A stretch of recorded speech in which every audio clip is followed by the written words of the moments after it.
Hello friends, Radhe Radhe, जय श्री कृष्णा।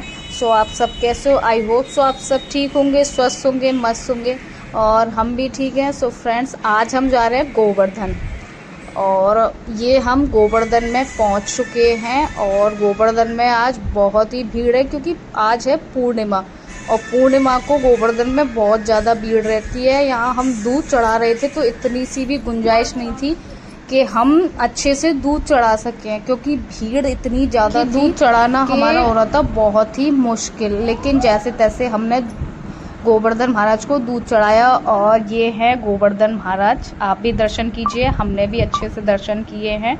बस भीड़ बहुत ज़्यादा थी, बहुत मुश्किल हुआ सब कुछ। फिर हम अंदर गए मंदिर में और मंदिर में ये राम दरबार था और वैसे अंदर मंदिर में सभी भगवानों की मूर्तियां बनी हुई हैं। और फिर हम अंदर गए और फिर हमने भोले भगवान को भी दूध चढ़ाया क्योंकि भीड़ बहुत ज़्यादा थी और हमें परिक्रमा भी लगानी थी और शाम के टाइम गए थे तो हम लेट हो रहे थे, इसलिए हमें थोड़ा जल्दी भी करना पड़ा क्योंकि परिक्रमा में फिर बहुत ज़्यादा भीड़ हो जाती।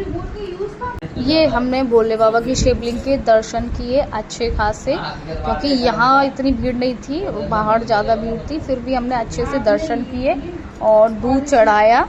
और दूध चढ़ाने के बाद फिर हम बाहर आए, दिया जलाना था हमें और दिया जलाया हमने। फिर बाहर आके यहाँ पे दिया जलाते हैं तो दिया भी हमने जलाया और जो भगवान थे सबके दर्शन किए। ये संतोषी माता हैं, यहाँ संतोषी माता भी बैठी हुई हैं, उनके भी दर्शन किए अच्छे से। और पूरी पब्लिक आप देख ही सकते हो कि कितनी पब्लिक है यहाँ पे अच्छे खासे। फिर हम बाहर निकल के आए, फिर हमने बाहर यहाँ पे आरती बोली क्योंकि बाहर निकल के आरती बोली जाती है, तो यहाँ हमने आरती की भगवान जी की। फिर हम बाहर निकल के आए। ये गोवर्धन महाराज के बाहर का नज़ारा है जो आप देख सकते हो कुछ इस तरीके से। बहुत ही सुंदर वैसे सजा हुआ था उस दिन क्योंकि पूर्णिमा थी और पूर्णिमा को सजा ही रहता है।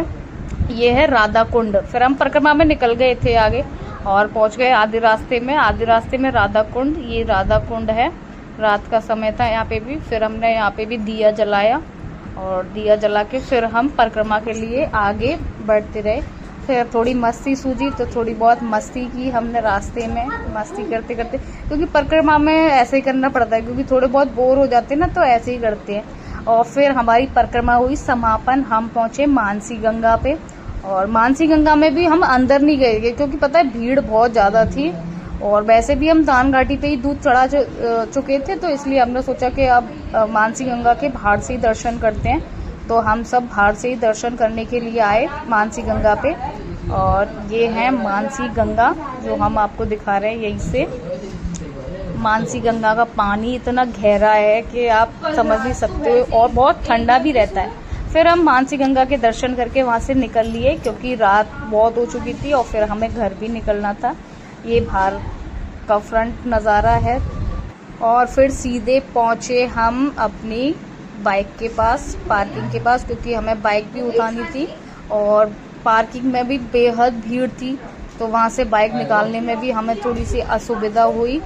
इसीलिए फिर हम सीधे अपने घर के लिए रवानगी डाली और ज़्यादा परेशान तो नहीं हुए, पर थोड़ी बहुत थकावट तो हो ही जाती है। पर जैसे भी हो, बहुत अच्छा सफ़र रहा, बहुत अच्छी परिक्रमा रही। आप सब बताना आपको ब्लॉग कैसा लगा।